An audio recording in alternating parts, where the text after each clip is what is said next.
6 pesos mo, pwede natin gawing 12,000 pesos. Baka po meron kayo ng mga ganitong klaseng barya, bibiling ko po sa halagang 12,000 pesos. Unawain nyo lamang pong maigi ang video.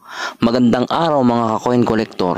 Patuloy nga po pala akong bumibili ng mga ganitong klaseng barya at pwede ko nga pong bilihin sa halagang 12,000 pesos. Basta po tugma sa taon na aking hinahanap. Ito pong 5 peso coin na ito ay pwede kong bilihin sa halagang 8,000 pesos. At ito naman pong 1 peso coin ay pwede kong bilihin sa halagang 4,000 pesos po isang piraso. Kaya po unawain niyo po maigi kung ano po ang taon na aking binibili. Ito pong 5 peso coin na ito, ang binibili ko po ay yung year 2006. Baka po makakita kayo ng year 2006 na 5 peso coin. 8,000 pesos ko po yan binibili. Dahil yan po ay rare at hard to find sa 5 peso BSP series.